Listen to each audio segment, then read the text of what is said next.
Ô Vandique, olhando, e até você comentou, né, Gleisi Hoffmann, que era muito aguardada, até um aceno do presidente Lula nesse evento, e sinalizada e comentada como ministra.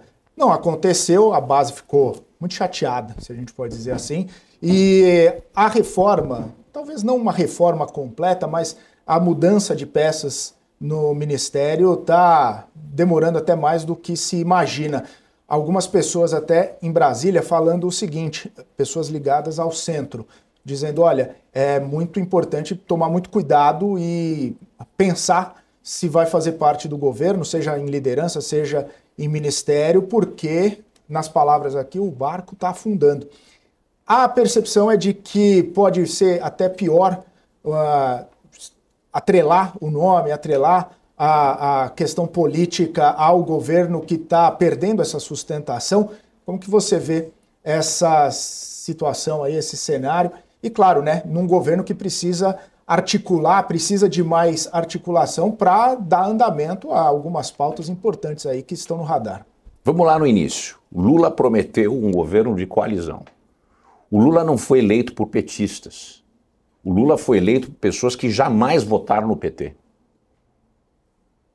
A representatividade dos ministérios, e o Lula teria que criar 39 ministérios para poder botar representatividade, só que 42% dos ministérios são petistas. Cadê a coalizão que deu a vitória para o Lula? Se a gente pensar em termos de Congresso Nacional, o PT mingou. Quem deu a vitória para o Lula nas eleições foram as pessoas que estavam revoltadas com as posturas do Bolsonaro. E pessoas que não votariam no Lula. O Lula não entendeu isso. O Lula continua messiânico, se achando superior, maior do que a vida e do que a morte.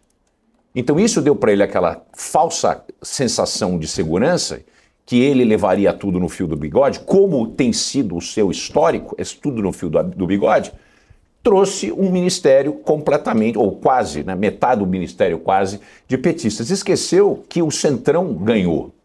Quem ganhou a eleição foi o Centrão.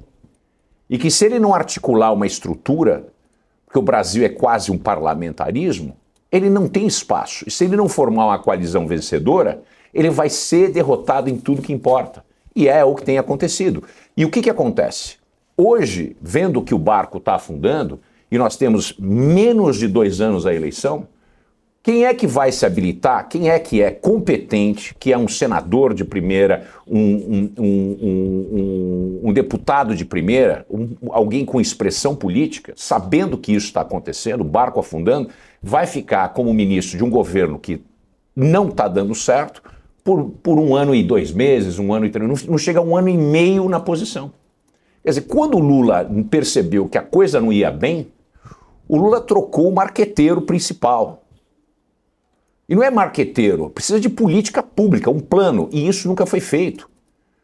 O Lula não consegue entender que o problema fiscal é fundamental e que ele precisa escutar, só que ele não pode escutar porque ninguém fala a verdade para ele, porque ele está alijado das conversas reais. Hoje, somente Fernando Haddad fala para ele a verdade, e o que acontece? Os asseclas políticos mais próximos mandam fogo amigo em cima do Haddad. Então é isso que está acontecendo. Eu não consigo ver uma reforma ministerial e cada dia que tarda para mexer no ministério, nos ministérios, o que acontece? Menos chance de ter alguém competente lá. Quer dizer, a gente sabia que a Anísia não funcionava no primeiro ano do governo. A Anísia é fraca demais, é incompetente. Ela não sabe tocar isso. Ela pode ser boa em outra coisa, mas não como ministra. É uma péssima gestora, a mulher não fala. A mulher vai para a reunião de ministério e chora. Não é isso que pode ter, não é assim que se conduz um ministério tão importante. E é por isso que todo mundo pisa em cima dela, ninguém respeita ela lá, e todo mundo sabe disso. Padilha na articulação política, ele é detestado no Congresso. Ele é detestado, Lira não conversava com ele. Hugo Mota, eu não posso dizer a palavra, mas o ex-presidente Bolsonaro falou semana passada o que ele estava pensando para ser preso, né, da prisão, é o que o Mota faz com o Padilha. Não pode estar nessa posição. Precisa ter um sujeito de expressão, não pode ter um sujeito que é amigo da casa. O Lula confunde competência e meritocracia com a turma que é amiga da casa. E a turma que é amiga da casa é muito incompetente. São os bajuladores do Lula. E é esse pessoal que ele gosta. Porque é isso que vale. Ele tem 79 anos de idade. Ele é um vovô. Ele é o cara que está lá querendo dar risada, contar piada. Virou o Silvio Santos na plateia, sabe? É o que aconteceu com o Lula. E isso cria problema sério. Porque as mexidas e as oportunidades de mudança de rumo, que eu sempre acredito que existem, elas não vão se materializar.